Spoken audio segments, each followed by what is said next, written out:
Madaling araw ng Sabado at tila wala namang kakaiba para kay Isabela Ramiro Vergara. Nasa veranda siya ng kanilang modernong bahay. May hawak na tasa ng kape habang nakatingin sa hardin. Gaya na nakasanayan, wala pa rin si Alonzo sa tabi niya. Ang asawa niyang laging abala.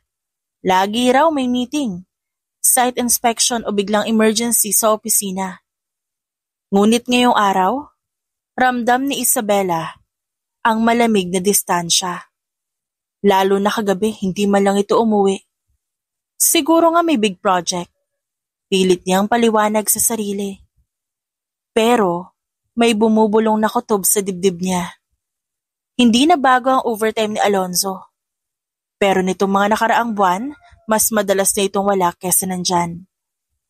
Pumasok siya sa loob at kinuha ang cellphone na naiwan sa side table.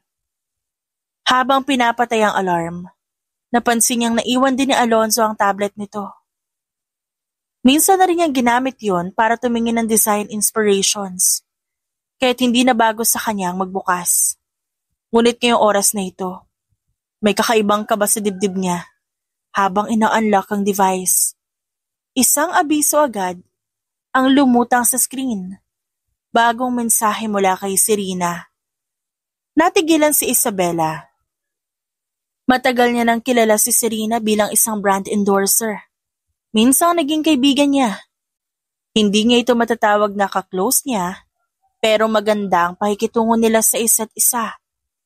Nagdalawang isip siya ngunit parang may nagtulak sa kanya at pinindot niya ang notification. At doon tuluyang nabasag ang katahimikan ng kanyang mundo. Humigpit ang hawak niya sa tablet. Nangangatog ang daliri niya habang binabalik-balikan ng mga linyang yon para siyang sinasampal, para siyang nalunod sa sariling hininga. Hindi pa siya nakontento. Mabilis niyang binuksan ng iba pang thread. May mga larawan, mga stolen shots ni na Alonzo at Serena sa isang dinner. Yakap, nagtatawanan. May mga planong getaway na pinapalabas ni Alonzo na business trip. Hindi pwede to. Hindi si Alonzo, hindi si Serena. Bulong niya sa isip. Tumayo siya at halos mabitawan ang tablet. Mabigat ang bawat hakbang papunta sa sala habang paulit-ulit na bumabalik sa isip niya ang mga mensahe. Ang lalaking pinakasalan niya. Ang babaeng minsang tinuring niyang kaibigan sa mismong sandaling yon. Narinig niya ang tunog ng kotse sa driveway. Mabilis siyang dumungaw sa bintana at dumating si Alonzo. Agad niya isinara ang tablet at inilapag sa mesa. Nanginginig pa rin ang dibdib niya pero pinilit niyang huminga ng malalim. Pumasok si Alonzo, pagod ang itsura pero may ngiti sa labi. Isa, you're up early. Tinitigan siya ni Isabela, hindi gumagalaw ng maayos. Saan ka galing? Bahagyang kumunot ang noo ng lalaki. Nag-site visit ako. May nasikaso sa Tagaytay. Alam mo naman hindi matatapos ang project kung di ko tututukan. Tagaytay? Mababa ang boses niya. Halos pabulong. Alonzo, wag mo akong gawing tanga. Napakunot lalo ang noo nito. Anong ibig mo sabihin? Lumapit si Isabela. Dala ang tablet. Ito ang ibig ko sabihin. At mariin niyang binato sa mesa ang device. Kung saan nakadisplay pa ang huling conversation nila ni Serena. Natigilan si Alonzo. Saglit lang pero sapat na para makita ni Isabela ang pagkabigla sa kanyang muka. At ang kasunod na pagkabalisa. Isa. Umiling ito at pilit nang umiti. Hindi mo naintindihan. Hindi mo alam ang buong kwento. Hindi ko naintindihan? Nakikita ko lahat, Alonzo. Hindi mo na kailangang ipaliwanag. Lumapit si Alonzo, hawak ang braso niya, na tila gusto siyang pakalmahin. Mahal kita, Isa. Alam mo yan, nagkamali lang ako. Nagkamali? Pinutol niya at mariing kumawala sa hawak nito. Araw-araw mo ako niloloko. Bukod kay Serena, sino pa? Ha? Nanlaki ang mata ni Alonzo. Halatang hindi inaasahang babanggitin niya ang pangalan. So alam mo na. Natigilan si Isabela. Ang kawalan ng pagtanggay parang sibat na dumiretso sa kanyang dibdib. Walang palusot, walang pagtatakip. Totoo lahat. Doon parang huminto ang oras. Ramdam niya ang sakit na humihiwa sa loob niya. Pero mas nangingibabaw ang galit at pagkadiri. Alonzo? Anong klaseng tao ka? Isa, please. Nagmamakaawa ang tinig ng lalaki. Hindi ko planong saktan ka, nangyari lang. Nangyari lang? Nangyari lang? Napatawa siya ng mapait. Nangingilid ang luha sa mga mata niya.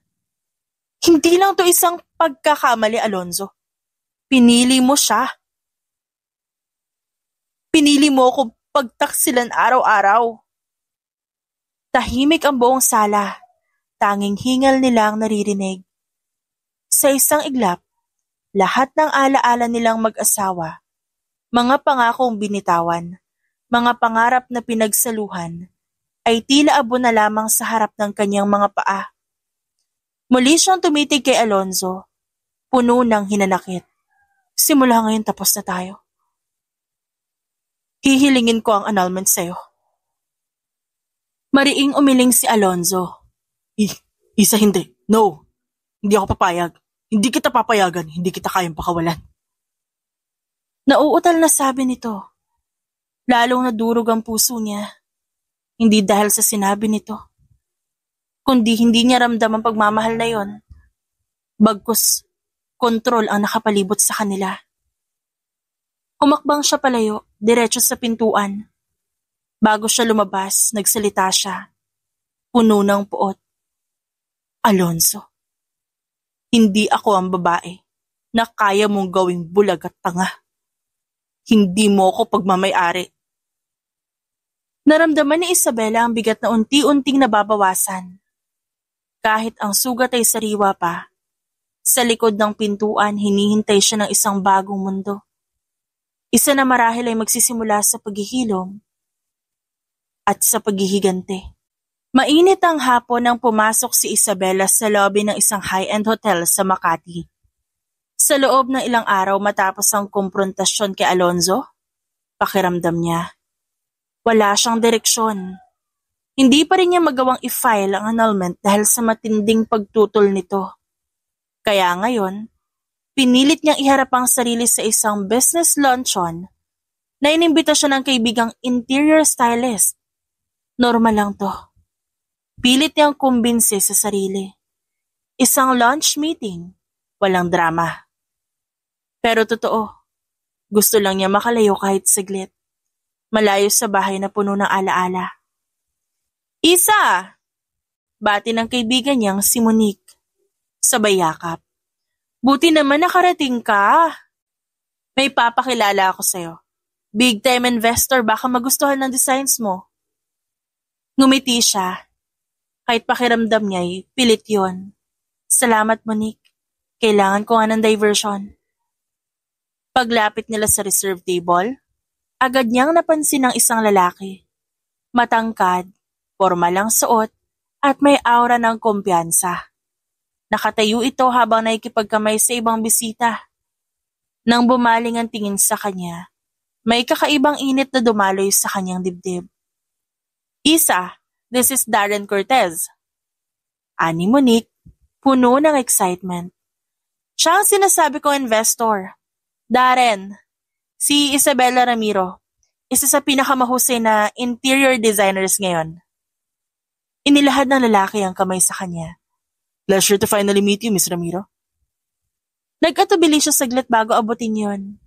Mainit ang palad niya, matatag ang pagkakahawak. Isabela lang, mas komportable ako doon. Ngumiti si Darren. Isang ngiting hindi basta-basta.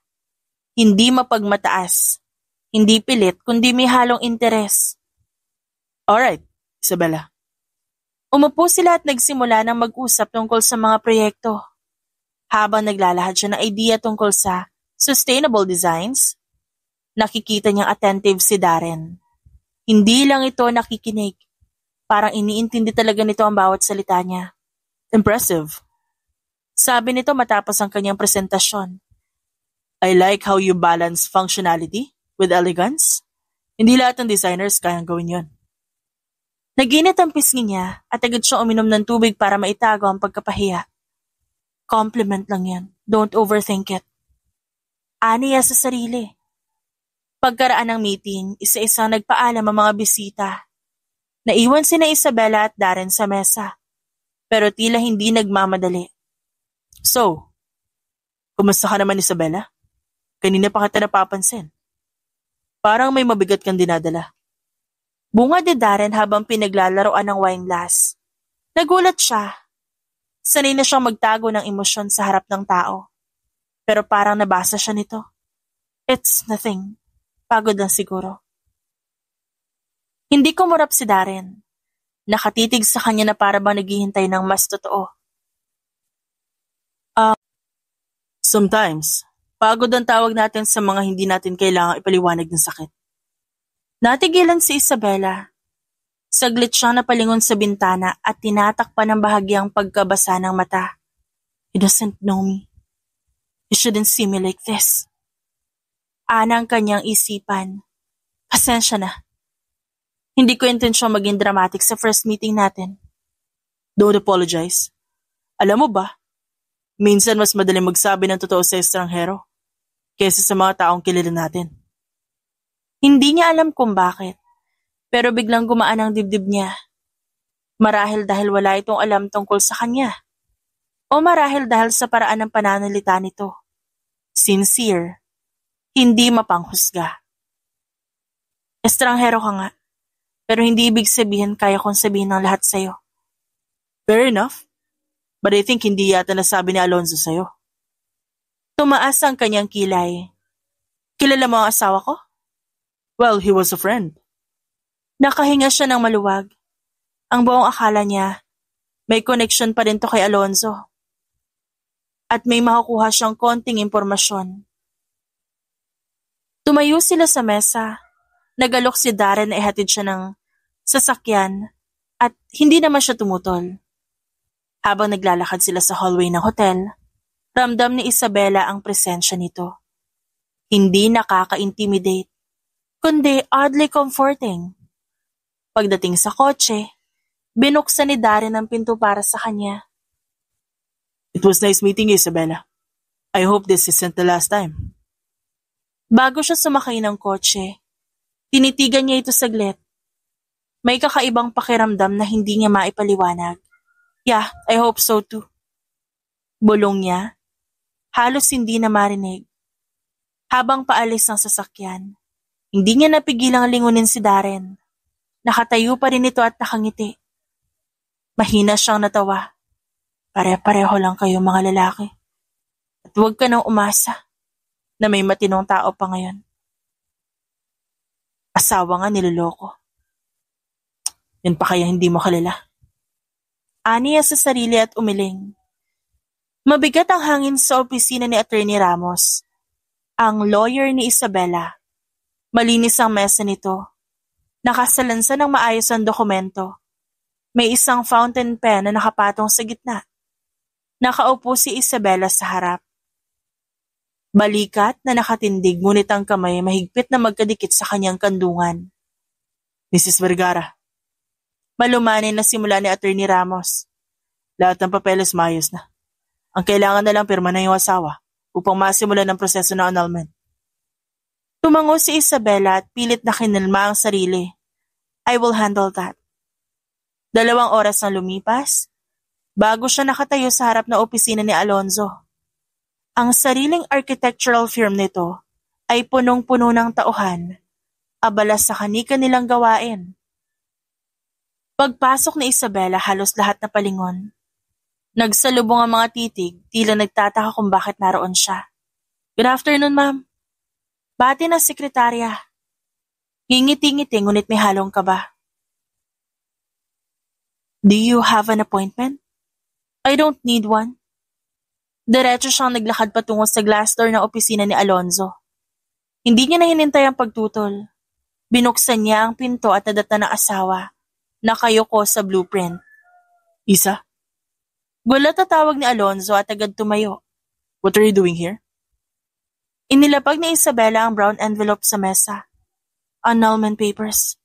Basahin mo, pirmahan mo at tapusin na natin to. Para siyang binuhusan ng malamig na tubig. Nanlaki ang mga mata ni Alonzo. Annulment. Hindi ba't ito rin ang gusto mo? Sagot niya at nanlalamig ang tono. You chose someone else, Alonzo. You made it clear the moment you betrayed me.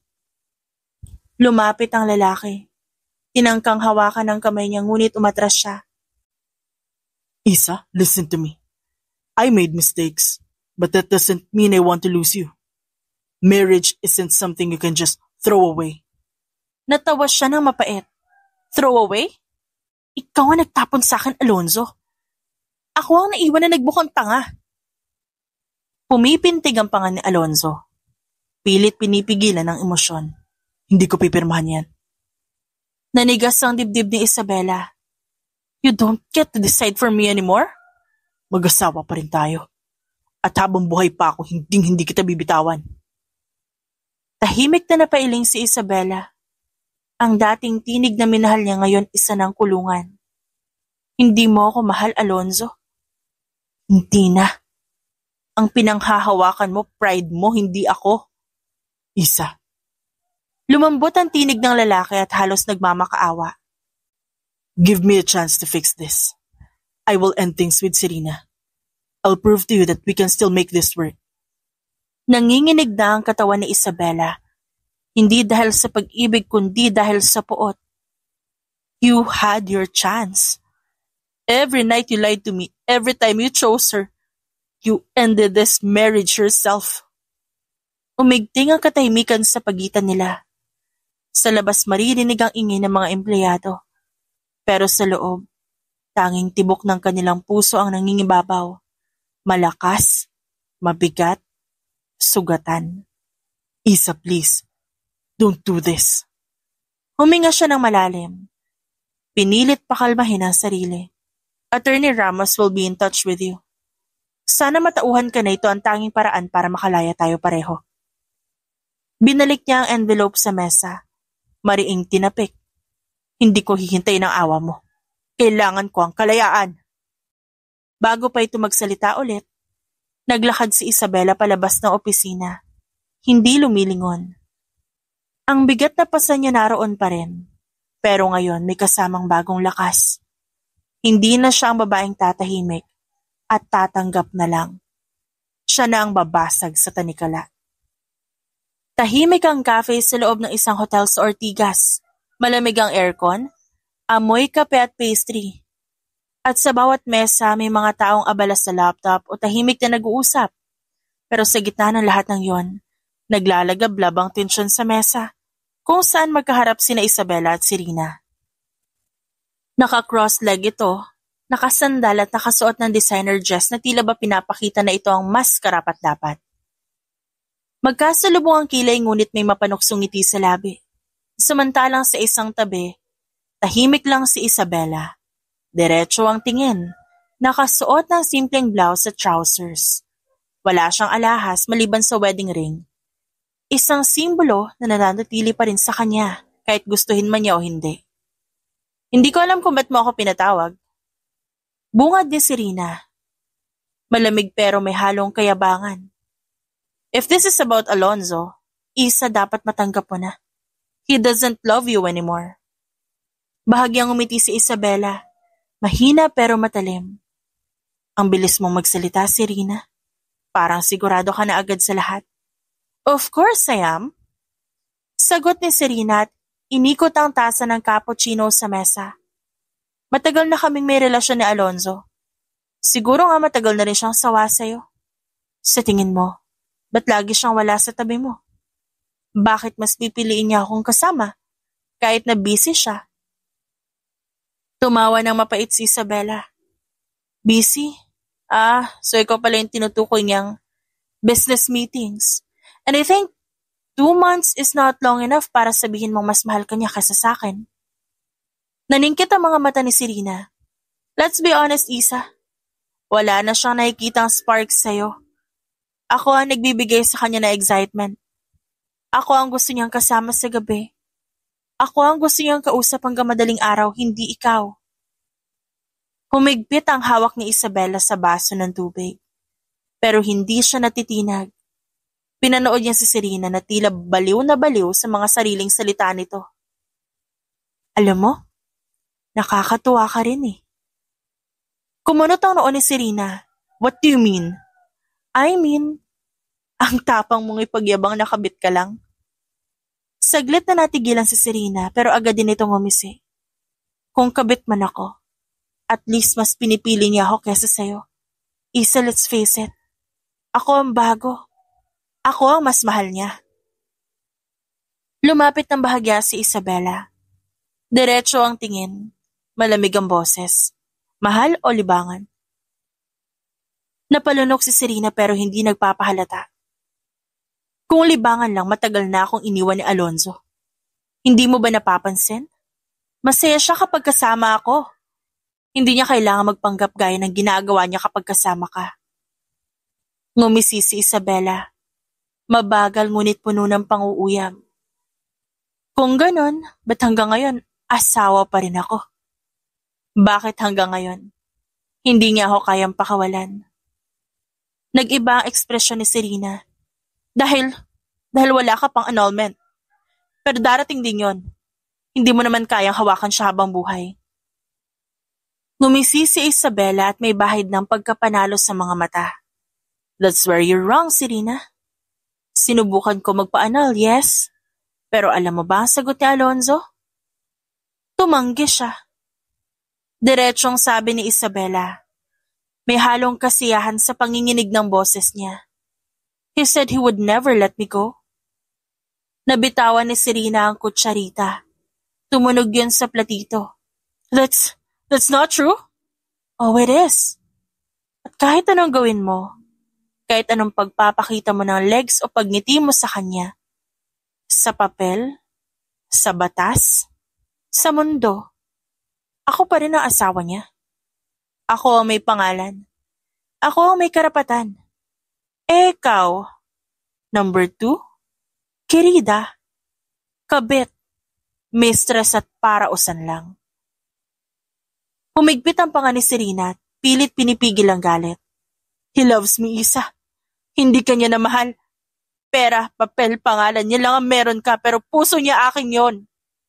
Puso? Kung mahal ka talaga niya, sana matagal niya na akong iniwan. Pero bakit hindi? Dahil kahit anong pilit mo ipasok ang sarili mo sa buhay niya, ako pa rin ang Rina sa bahay namin. Ako pa rin ang kasama niya sa pangalan. At sa bawat pagkakataon na pinipili niyang hindi pumirma sa annulment papers, pinapatunayan niya kung sinong ayaw niyang mawala. Nagpatuloy si Isabela at mas lumapit pa. Natigilan si Serena na parang tinamaan ng bala. Alam mo kung anong tawag sa'yo ngayon, Serena? Spare tire. Ikaw ang aliw niya kapag gusto niyang tumakas. Pero ako ang babae na kahit anong gawin mong tukso, hindi niya kayang palitan. Sige sabihin natin sa'yo nga siya nagpaparaos, sa'yo siya lumalapit. Pero at the end of the day, o kahit umabot pa yan ng madaling araw, sa akin pa rin siya uuwi. Ang bawat salita niya, para bang kutsilyong humihiwa sa buong pagkatao ng babae.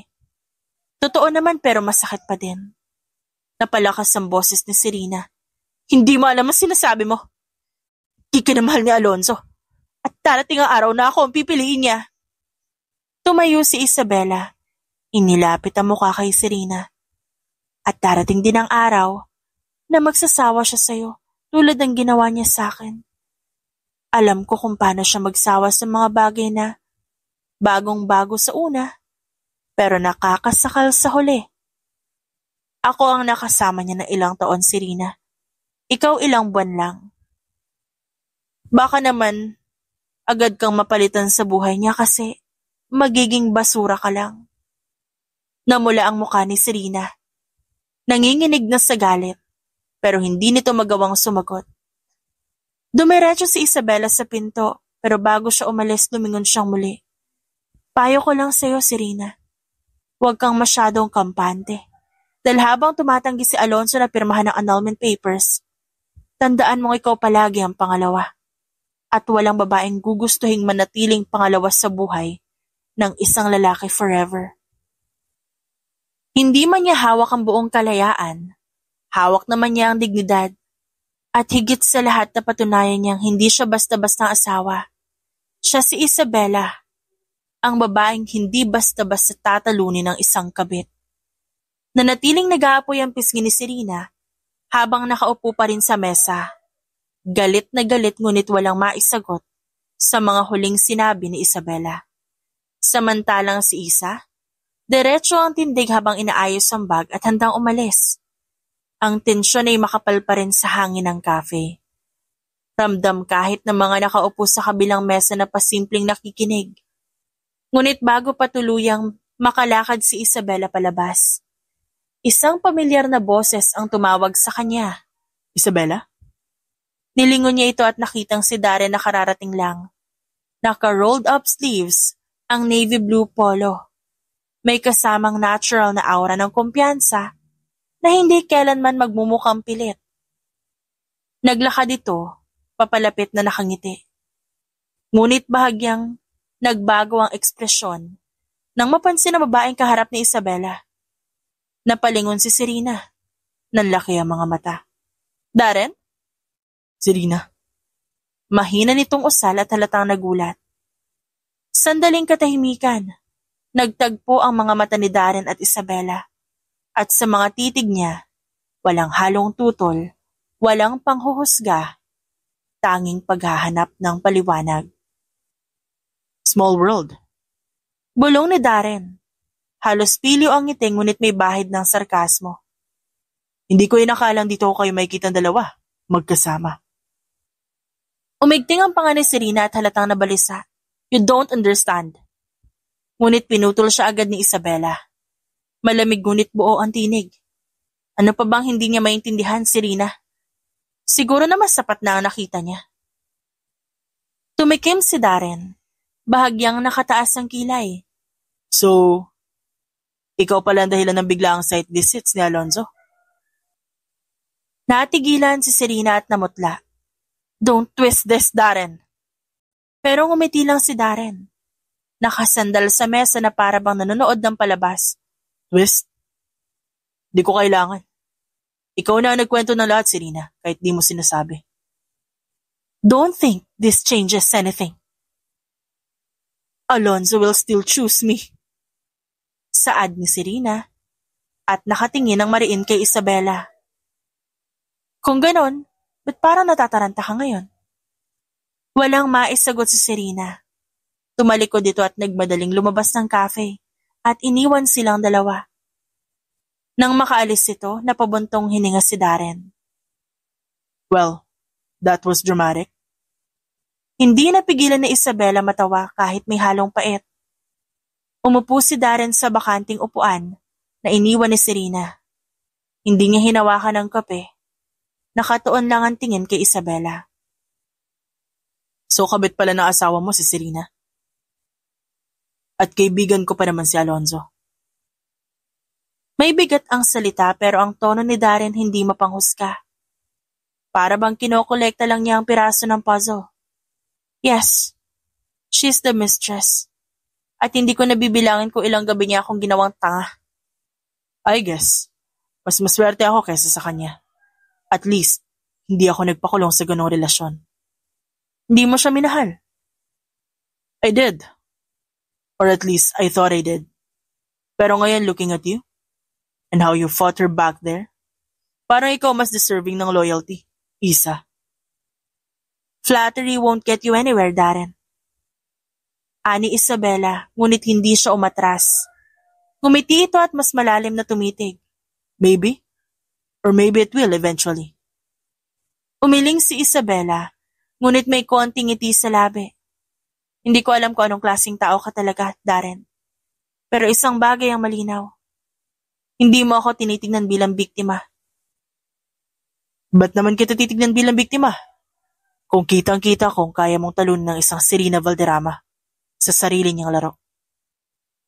Hindi nakasagot si Isabela.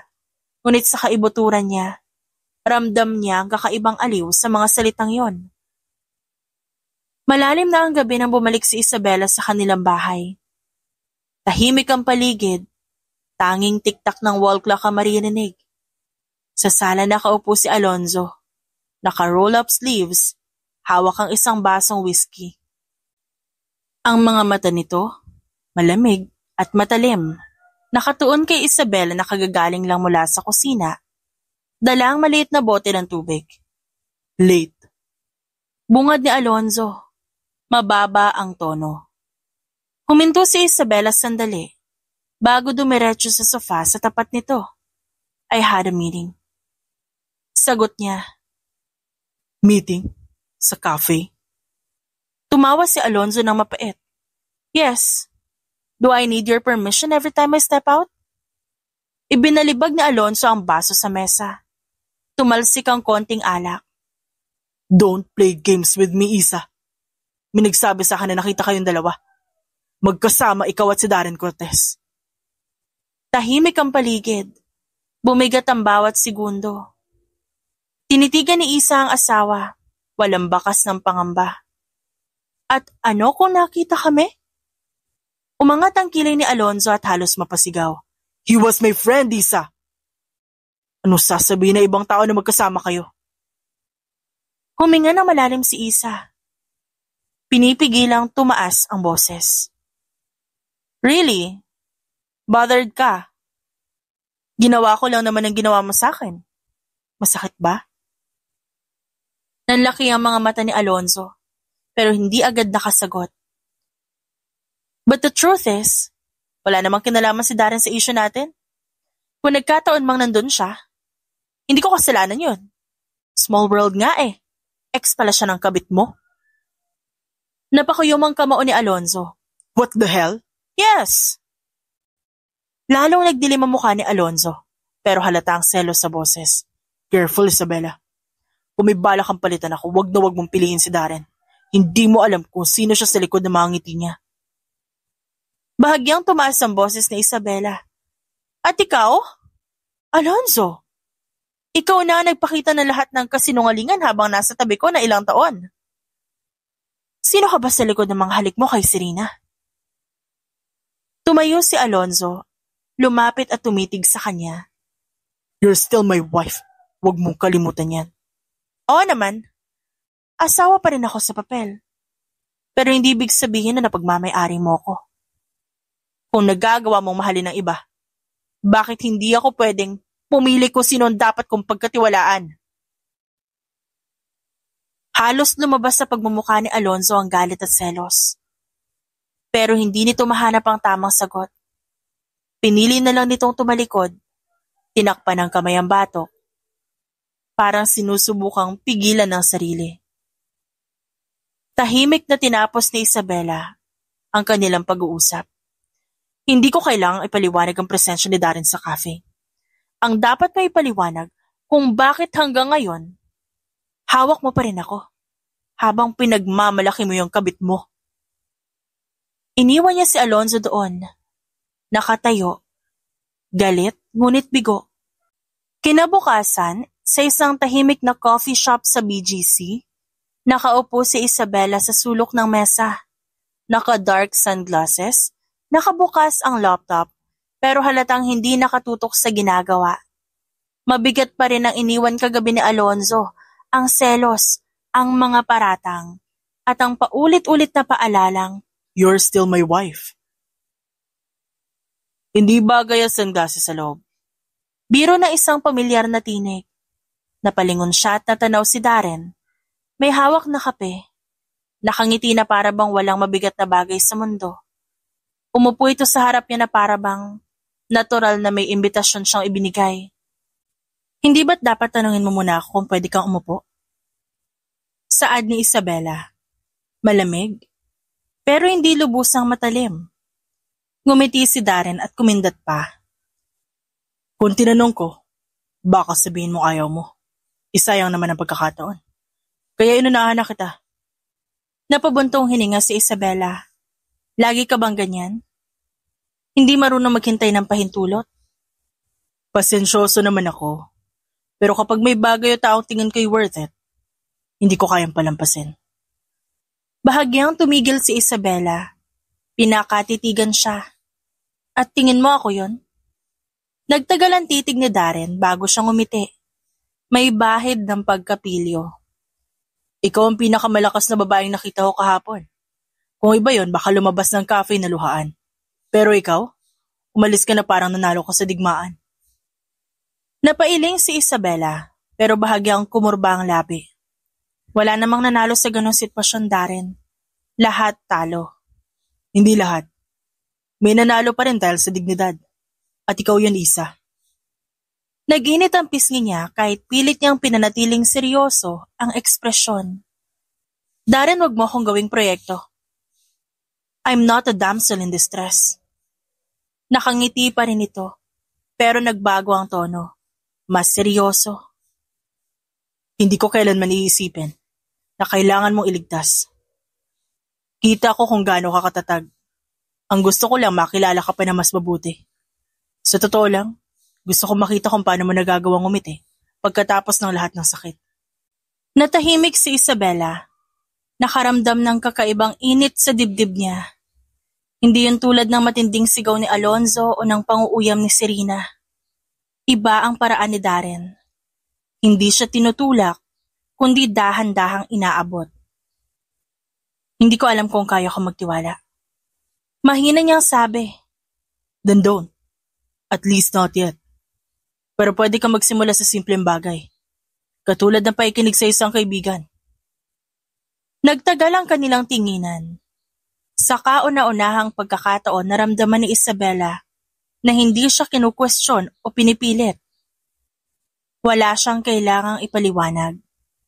Kaibigan ha? Paano kung di lang yun ang gusto mo? Then I'll wait. Sabi ko nga, pasensyoso ako. You're trouble, Darren. Maybe. Pero baka ako rin. Ang katahimikan na matagal mo na hinahanap. Don't be so full of yourself. You don't know me. And vice versa. We have plenty of time, Isabela. Kailangan mo lang magtiwala. My trust is broken. I think hindi ko na kaya magtiwala sa ibang tao. Then I understand. Tahimik sila pareho saglit. Tanging tunog ng coffee grinder at may hinang tawanan mula sa ibang mesa ang pumapasok. Para bang sa maliit na sandaling yon, nakahanap si Isabela ng pahinga. Isang bagay na matagal niya nang hindi nararanasan. Makulimlim ang hapon nang bumalik si Isabela sa opisina matapos ang meeting. Nasa loob siya ng maliit na conference room. Abala sa pagbuklat ng mga dokumento. Hindi niya napansin agad na may lumapit at naglagay ng paper bag sa tabi ng laptop niya. Break time. Sabi ni Darren. Nakangiti habang may hawak na kape. Nang ginagawa mo dito? I was around. Naisip kong baka hindi ka pa kumakain. Don't worry, walang lason yan. Inabot niya ang paper bag. Amoy agad ng pasta at garlic bread ang kanyang nalanghap. Natawa siya ng bahagya. So stalker ka na ngayon? Nope. Just an observer. At na-observe kong masyado kang seryoso sa trabaho at kailangan mong kumain. Napailing si Isabela, ngunit kinuha rin ng tinapay. Habang umunguya, napansin niyang nakatitig si Darren. Parang natutuwa lang na pinapanood siya. What? Wala. Di ko lang alam na kaya mong umiti habang kumakain. Usually, nakikita kitang laging seryoso o galit. Bahagyang nag-init ang pisngi ni Isabela. Hindi kita inaasar ah. Bahala ka sa buhay mo kung ano gusto mong gawin. Kahit sabihin mo hindi mo ako inaasar, ganun yung nararamdaman ko. I'm just reminding you na tao ka rin. Hindi ka lang asawa ni Alonzo. Tumigil si Isabela, napatitig sa kanya. Simple lang ang sinabi ni Darren, pero tumama ito sa isang lugar na matagal nang hindi tinatamaan. Nagpatuloy sila sa pag-uusap, at sa bawat biro ni Darren, hindi niya mapigilang umiti. Walang mali siya, pero may kakaibang init sa pagitan nila. Hanggang sa may simpleng nangyari, habang inaabot ni Isabela ang tubig, Natamaan niya ang tasa at muntik nang tumapon ng kape. Mabilis na inabot ni Darren ang tasa at halos magdikit ang kamay nila. Pareho silang napatigil. Sandali lang yon, pero may dumaan na kuryente. Agad na binawi ni Isabela ang kamay. Nagayos ng buhok para takpan ang pagkailang. Thanks. Anytime? Ngumiti si Darren, isang ngiting may lalim. Hindi nila alam na mula sa labas ng glass wall ng conference room nakamasid si Alonzo. Kapapasok lang nito sa opisina, dala ang isang folder. Han. Napatingin si Isabela. Agad na tinanggal ang kamay na nakalapit kay Darren. Alonzo, what are you doing here? You're here. Sagot naman ito. Ngunit ang tingin nakatutok kay Darren. Malamig at puno ng babala. Tumayo si Darren ng kalmado. Alonzo. Darren. It's been a while. Nagtagal ang tensyon sa pagitan nila. Parang dalawang lobo na nagkakatinginan. Sa gilid, ramdam ni Isabela ang bigat ng eksena, pero pinanatili niyang matatag ang ekspresyon. Bumasag ng katahimikan si Darren. I'll go ahead. Tapusin mo muna pagkain mo, baka magutom ka na naman. Nagtagpo ulit ang mga mata nila. Isang simpleng tinginan pero may unspoken connection. Pagkatapos umalis si Darren, iniwan sina Alonzo at Isabela. He brings you food. Nagpapaligo ka na ba, Isabela? Anong kasunod dito? Date? Travels? Tumingin si Isabela ng diretsyo. How funny, Alonzo. Para mo naman yata binabaliktad ng sitwasyon. So ako na ang cheater ngayon at ikaw itong feeling victim? Saan pwede mong gawin? Tas pag ako hindi? Saglit na natahimik si Alonzo. Ngunit sa loob nito nagngangalit ang selos. Mainit ang sikat ng araw sa parking area ng opisina nang abutan ni Serena si Isabela. Kagagaling lang ni Isabela mula sa elevator. May dala pang folders na mga papeles. Hindi pa naman siya nakakalapit sa kotse, agad siyang hinarang ni Serena. Nakasuot ito ng shades, ngunit bakas ang apoy ng galit sa muka. Hindi ka na nahiya, Isabela? Singhal ni Serena. Tinanggal ang shades at tinapon sa gilid. Kulang pa ba ang asawa mo? Kailangan pati kaibigan niya, aagawin mo? Napatigil si Isabela at dahan-dahang inangat ang ulo. Nakakatawa ka. Sinasabi yan ng babaeng hindi marunong rumispeto sa kasal ng iba. Don't play innocent. Nakita ko kung paano ka tumitig kay Darren. At siya, nakangiti sa'yo na parang ikaw ang mundo niya. Don't act like you're so pure, Isa. Pareho lang tayong mga agaw. Mali ka. Hindi ako mga agaw. Hiwalay na kayo ni Darren, di ba? Wala akong inaangkin na hindi akin. Pero ikaw, kahit alam mo may asawa na si Alonzo, pumatol ka pa rin. Ikaw ang tunay na mga agaw. Magnanakaw ng asawa at ahas. Bitch! Singhal ni Serena at mabilis na inabot ang buhok ni Isabela. Isang sabunot na halos mapaurong siya. Napasinghap si Isabela at napasigaw. Aray ha? Ngunit agad siyang bumawi. Dinakma niya ang buhok ni Serena at mariing hinila pabalik. Tumama ang likod nito sa kotse at sunod agad ang isang malakas na sampal mula kay Isabela. Nanghiya ka? Ikaw na nga ang kabit, ikaw pa matapang. Buliw na Isabela, hinihingal. Hindi nagpahuli si Serena. Bumawi rin ang sampal at mas malakas, halos dumilim ang paligid sa bigat ng galit. Nagkagulo ang ilang empleyado. May mga pasimpleng sumisilip mula sa bintana ng opisina. May mga nagtangkaring umawat, pero natigilan ng lalo pang tumindi ang palitan ng sampal at sabunutan. Pangahas kang babae ka? Mas pangahas ka. Ganting sigaw ni Isabela kay Serena. Kung galit ka, dahil nakikita mong masaya si Darren sa piling ng iba, problema mo na yon. Hindi ka kasi makamove on. Lalong nag-init ang mukha ni Serena. Sa gitna ng pagkakahila ng buhok halos maiyak na ito. Hindi magtatagal sa'yo si Darren. At siguradong iiwan ka rin niya gaya ng ginawa ni Alonzo sa'yo. Tapos ano? Sa'yo rin mapupunta si Darren? Ayun ba ang gusto mo? Gusto mo siyang balikan? Di gawin mo habang kayo pa ni Alonzo. Kala mo siguro nakakadagdag sa pagkababae mo yung pagiging kabit. Nakakasuka ka.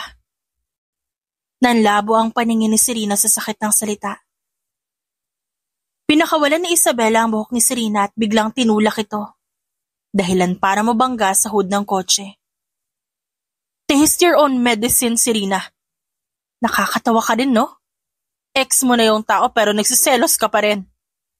Insecure ka lang ba o sadyang makati ka lang? Ha? Anong gusto mo? Lahat ng lalaki sa'yo? Bago pa makabawi si Serena, isang malakas na boses ang pumagitna. Enough!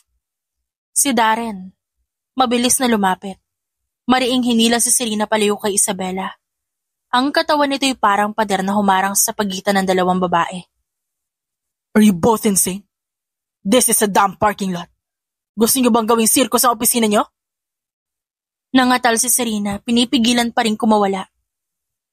Darren, don't you dare defend her. She's using you para saktan si Alonzo. Tumitig si Darren kay Serena, malamig at puno ng pagkadismaya. Kung may gumagamit dito, hindi si Isabela. Tignan mo nga sarili mo, Serena. Lahat ng kilos mo, puro sa paninira nakabatay. Natigilan si Serena at parang tinamaan ng tinig ni Darren. Dahan-dahang lumapit si Darren kay Isabela at hinawakan ang braso nito. Marahan, tinitiyak na walang masamang nangyari. Are you okay? I'm fine. Nagtagpo ang mata nila. Walang sinabi si Darren pero ramdam ni Isabela ang suporta at proteksyon sa titig nito. Sa mismong gabi matapos ang gulo sa parking lot, tinawagan ni Alonzo si Isabela. Hindi niya sinagot, pero hindi doon natapos. Pagdating ni Isabela sa bahay, nadatnan niya si Alonzo sa sala. Nakaupo na para bang hari, hawak ang baso ng alak. Kala mo siguro hindi ko malalaman? Malamig na bungad ni Alonzo. Hindi man lang tumingin sa kanya. Nagkakanda bali-baliktad na ang chismis sa opisina. Ikaw at si Darren. What the hell do you think you're doing, Isabela? Huminga ng malalim si Isabela, binaba ang bag at tinitigan ng lalaki. Nag-away kami ni Serena, Alonzo. Inatake niya ako. Si Darren lang ang umawat. Sa wakas tumayo si Alonzo. Para bang nagpipigil ng galit. Umawat? O baka naman nag-enjoy ka sa pagiging damsel in distress mo habang pinagtatanggol ka ng kaibigan ko? You're unbelievable. Ganun na lang ba lagi? Kapag ako nasaktan, mali pa rin ako. Masama na ba ang lumaban? Masama na ba ang gumante? Niloko mo ko, Alonzo. Isabela, isipin mo nga, kung totoo kang asawa, kung ginawa mo ang tungkulin mo, hindi ko hahanapin sa iba ang pagkukulang mo. Kumunot ang noon ni Isabela. So, kasalanan ko na ngayon. Ako pa ang may kasalanan kung ba't ka nagloko? At natulog sa kama ng ibang babae?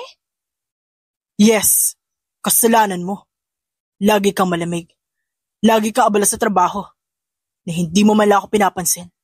Dumating si Serena, at least, pinaalala niya kung anong pakiramdam ng pinahahalagahan. Naramdaman ni Isabela ang apoy sa dibdib. Pinipigil ang luha pero lumabas ang boses niyang matatag. Hindi mo ako niloko dahil may pagkukulang ako. Niloko mo ako dahil marumi kang lalaki na walang respeto sa asawa mo. Huwag mong baliktarin ang sitwasyon natin, Alonzo.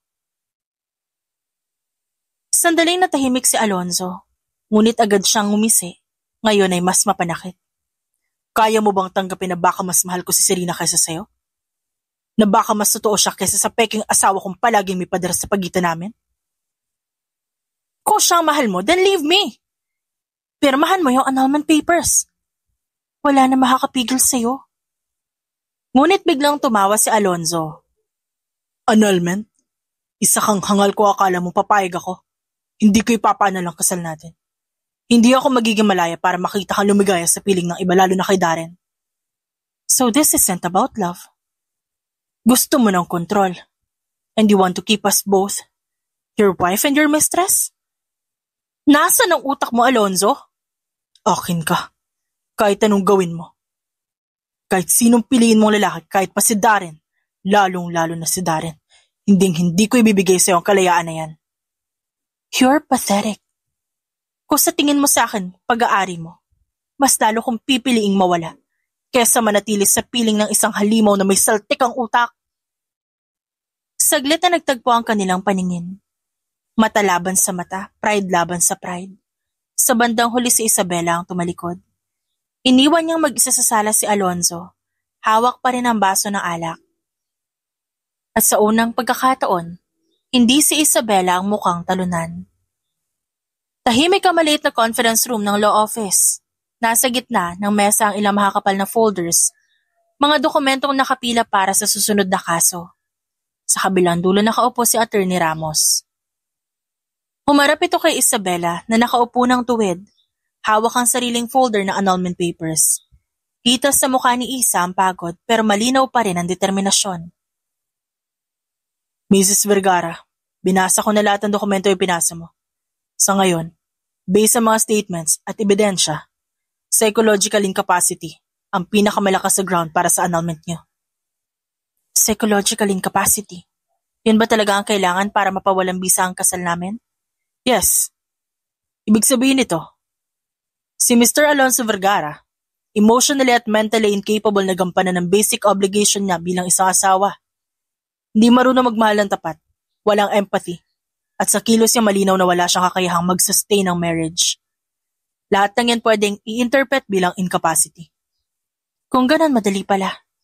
Wala naman siya ibang pinakita kundi pagiging makasarili at mapagbintang. Ni minsan hindi niya inako ang pagkakamali niya. Exactly. Dagdag ni Attorney Ramos habang binubuksan ng isa sa mga folders. Lalo na nang sinabi mong pinipigilan kanyang magpaanal. Ang control issues at pagiging narcissistic ay pwedeng gamiting ebidensya. Pero kailangan pa rin natin ng mga testimonies galing sa mga taong nakakita mismo ng behavior niya. Friends, relatives, even co-workers. Napatigil si Isabela. So kailangan ko idetalye lahat ng ginawa niya sa akin. Pati ang mga masasakit na bagay na matagal ko nang gustong kalimutan. Marahang tumango ang abogado. Yes, Isa. Kailangan nating ilatag ang buong kwento. Hindi ito madali. You will be exposed, questioned, even humiliated sa cross-examination. Pero kung gusto mo makalaya, kailangan mo ipaglaban to. Tahimik si Isabela saglit. Napatingin siya sa folder na hawak, saka mahigpit na huminga. Kung ganun ilalaban ko. Ayoko manatili sa isang kasal na parang kulungan.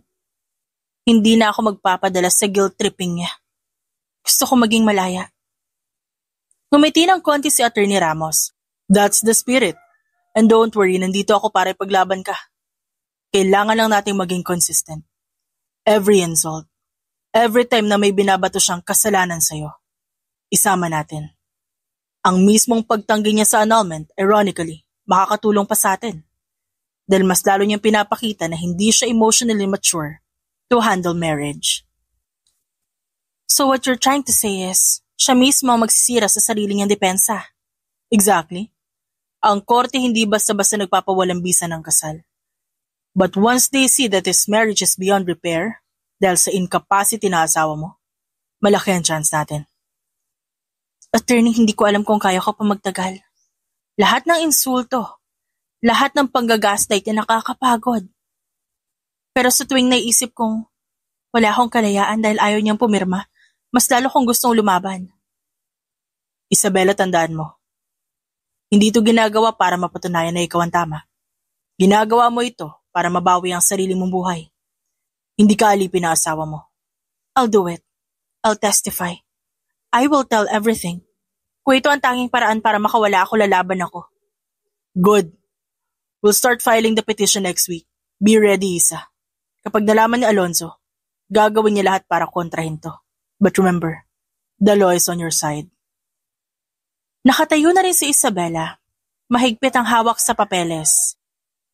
Hindi lang galit at sakit ang nararamdaman niya. Naroon ang panibagong apoy ng determinasyon na bawiin ang sarili niyang kalayaan.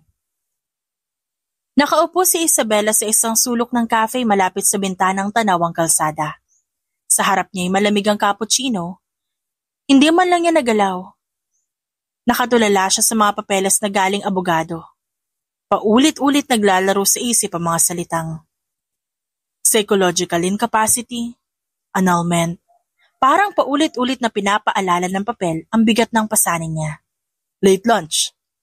Napatingala siya. Naroon si Darren. Hawak ang tray ng kape at sandwich. Nakasuot lang ito ng polo shirt. Medyo nakabukas ang unang botones at ngiting banayad na agad nagpaluwag ng dibdib ni Isabela. Hindi ako gutom. Then I'll eat for you. Pero mas mabuti kung sasamahan mo ako. Hindi pwedeng kape lang ang laman ng sikmura. Napailing si Isabela ngunit bahagyang ngumiti. You sound like my doctor. Mas gwapo lang. Anyway, what's on your mind? Annulment. Lahat ng sakit na dulot ng kasal na to. It's just tiring, Darren. Pakiramdam ko kahit anong gawin ko, hihilahin pa rin ako pabalik ni Alonzo. Nagtagal ang katahimikan at tinitigan siya ni Darren. Isa, hindi mo kailangang akuin lahat mag-isa. May mga taong handang tumabi sa'yo. Ba't ka nandito, Darren? Alam mo delikado to, kaibigan mo si Alonzo. Dati kang boyfriend ni Serena. Kaibigan ko si Alonzo, dati. Pero hindi ibig sabihin na papayag akong apihin ka niya. At si Serena, we're over. Wala na akong kahit anong nararamdaman sa kanya. Mas lalo na ngayon after seeing what she's capable of. Kung ganon, ba't ka nag-aaksaya ng panahon sa isang kagaya ko? Merong wasak na relasyon, tambak ng kaso. Puro drama ang buhay. Hindi kita nakikita bilang wasak isa. Nakikita kita bilang matatag. Walang ibang babaeng tatayo sa korte para ilaban ang sarili niya matapos ang lahat ng naranasan niya. That's strength. And strength is beautiful. Hindi ko alam kung kaya ko pa. Minsan naisip ko baka tama si Alonzo. Baka ako talagang may pagkukulang. Kung hindi, bakit niya ako pinaliliwanagan? Stop. Hindi mo kasalanang niloko ka niya. Ang pagkukulang nasa kanya hindi sa'yo. At kung hindi niya kayang makita na sapat ka, bulag siya. Hindi ikaw ang kulang. Darren. What? I don't understand. Bakit parang mas may tiwala ka pa kaysa sa sarili ko? Because I see you. Hindi si Mrs. Vergara. I see you as Isabela. At sa nakikita ko, wala kang dahilan para pagdudahan ng sarili mo. Napangiti si Isabela kahit pa may luha sa gilid ng kanyang mata.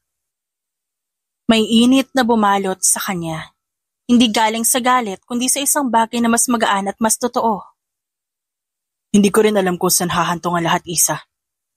Pero isang bagay ang sigurado. You don't have to be alone.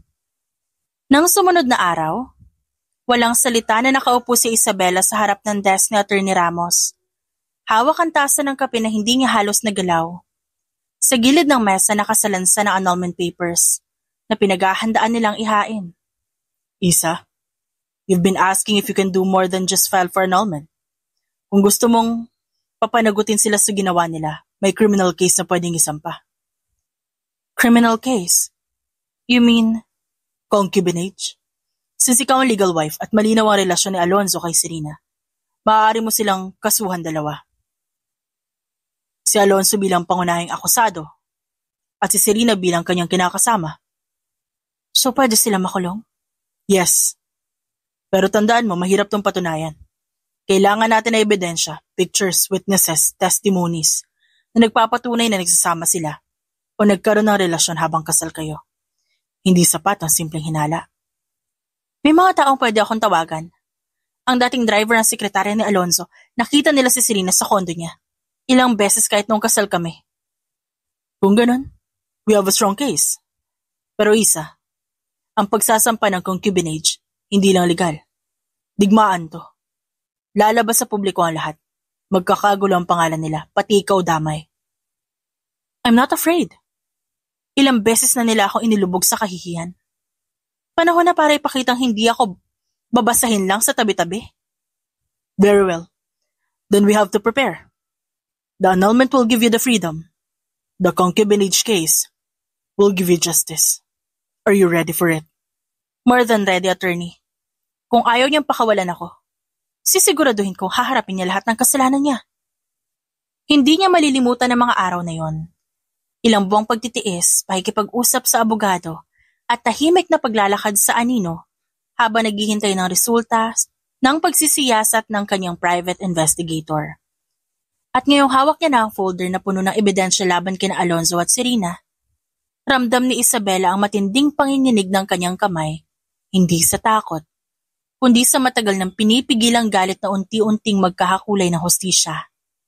Attorney Ramos, lahat ito sapat na ba? More than enough, Isabela. We have pictures, hotel receipts, witness accounts. Hindi na ito matatakasan ni Alonzo. Sigurado makukulong siya. 2 linggo matapos ang pagsampa ng kaso, umingay ang balita.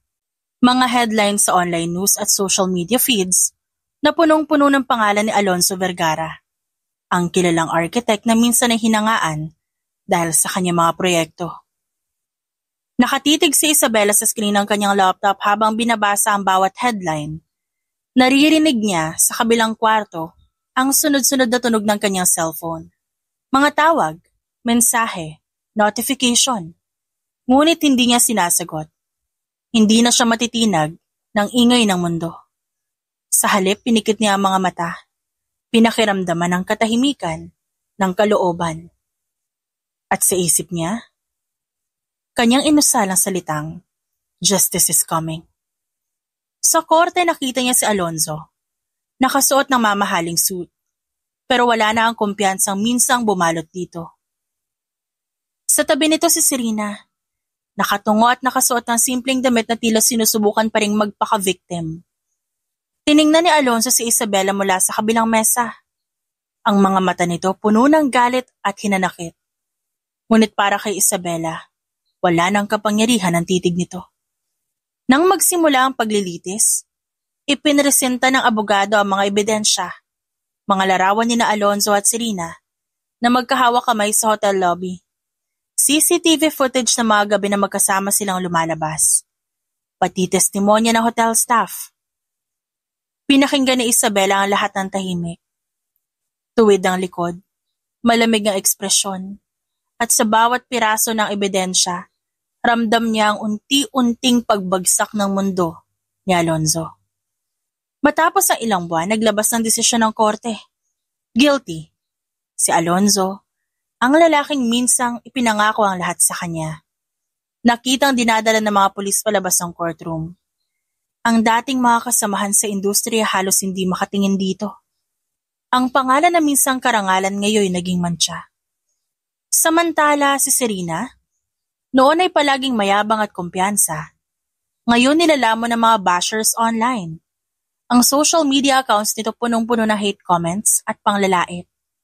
Ang mga endorsement deals nito biglang nag-pull out. Sa halip na sikat at kaakit-akit, ito'y naging public enemy. Pero hindi doon natapos ang lahat. Isang gabi habang naglalakad si Isabela palabas ng cafe, kung saan siya nakikipag-usap kay Darren, biglang hinarang siya ni Serena. Payat na ito halatang hindi natutulog na maayos. At ang dating kumpiyansa ay napalitan ng desperasyon. "Masaya ka na ba, Isabela?" Pasigaw nitong bungad, halos mabasag ang boses.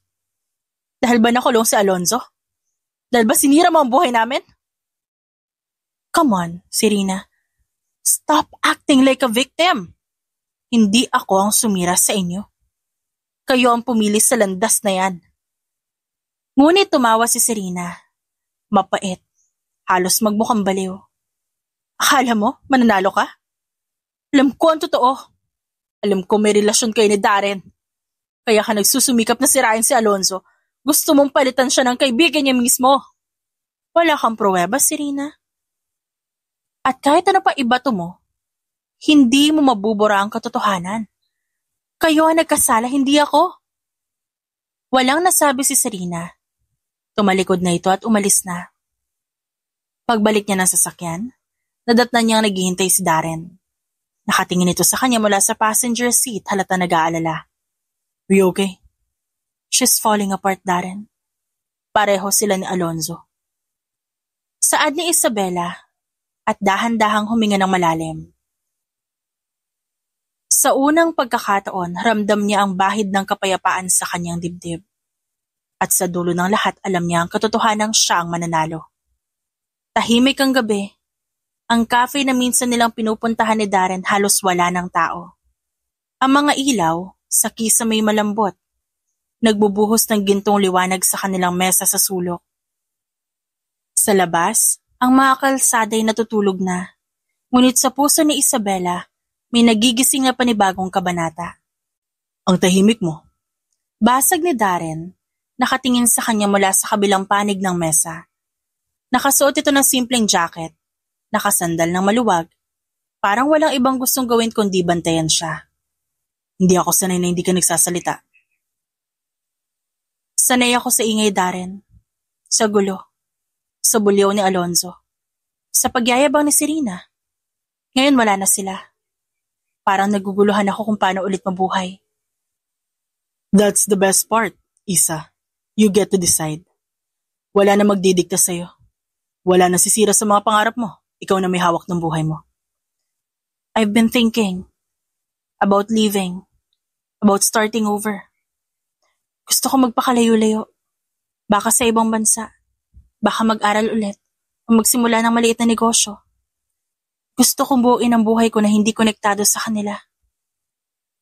Yung wala ng Alonzo, wala ng Serena, wala na nakaraan na hahabol sa akin. Of course you want to heal. Yes, for the first time in years, I want to live for myself.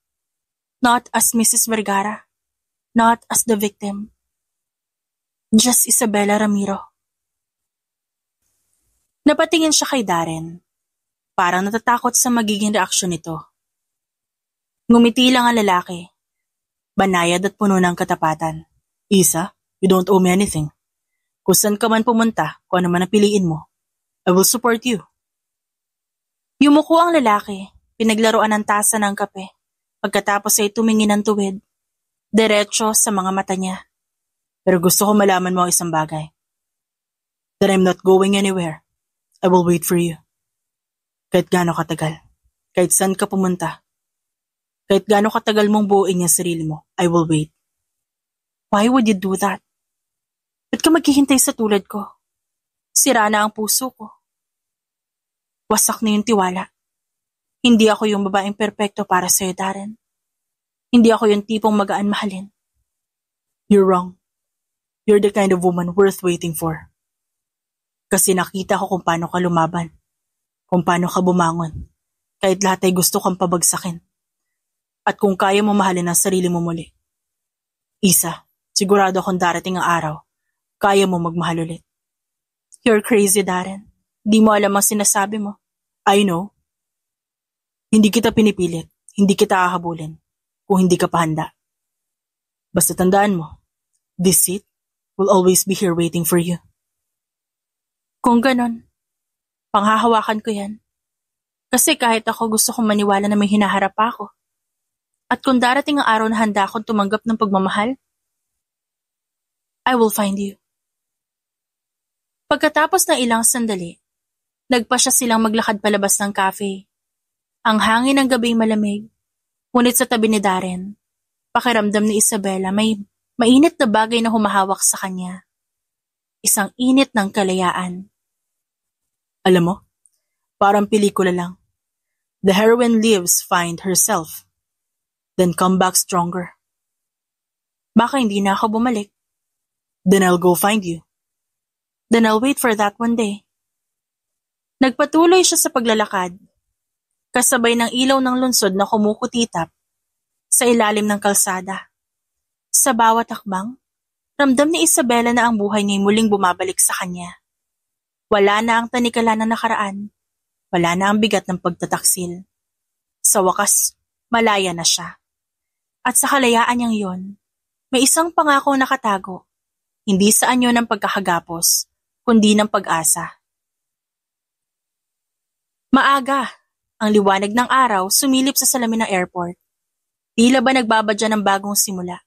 Sa tabi niya si Darren, nakasuot ng simpleng jacket. Ang mga matay nakatuon lang sa kanya. Are you ready? Di ko alam, pero kailangan kong gawin. Good, kasi hindi lahat may lakas ng loob na magsimulang muli. Bago pa siya makasagot, inabot ni Darren ang kamay niya. Kahit saan ka magpunta, Isa, pagdadasal kita. Hanggang kaya ko hihintayin kita, kahit ilang taon pa. At kapag handa na ako, hahanapin din kita. Napangiti si Darren ng matamis. May halong lungkot at pag-asa. Isang huling yakap ang pinagsaluhan nila. Paglapit niya sa boarding gate, lumingon si Isabela. Nakita niya si Darren, nakatayo pa rin. Nakangiting hinahatid siya ng tanaw. 5 taon ang lumipas, sa wakas tuluyan ng naanalang kasal nina Isabela at Alonzo. Hindi lang papel ang naputol, kundi pati lahat ng tanikala na nakaraan. Matagal siyang nanatili sa Netherlands. Nag-aral, nagtrabaho at higit sa lahat. Natutong muli kung paano mahalin ang sarili. Ngayon, habang nakatayo siya sa harap ng arrival gate ng airport, hindi mapakali ang kanyang puso. Hindi na siya ang babaeng iniwan at niloko noon. Siya na si Isabela. At na makita niya ang pamilyar ng ngiti ni Darren habang lumalapit, parang nawala lahat ng taon ng paghihintay. I'm here. Ngumiti si Isabela. Ngunit imbes na abutin yon, niyakap niya ito ng mahigpit. I'm ready now, Darren. This time walang iwanan. Bahagyang natawa ang lalaki, nanginginig ang tinig sa dami ng emosyon. I told you, I'd wait. And I would have waited longer if I had to. Sa gitna ng mataong paliparan, doon niya sinagot si Darren. Walang engrandeng drama. Walang saksi kundi mga taong dumaraan. Ngunit yun ang pinakatotoong sagot ng kanyang puso. Mula sa araw na yon, nagsimula silang bumuo ng panibagong buhay. Sa piling ni Darren, natutunan ni Isabela na muling magtiwala, magmahal, at maniwala na may tamang taong itinakda para sa kanya. At ngayon, magkahawak ang kanilang kamay, alam ni Isabela at Darren na nasa tamang tao na sila sa pamamagitan ng pagmamahal sa isa't isa. The end.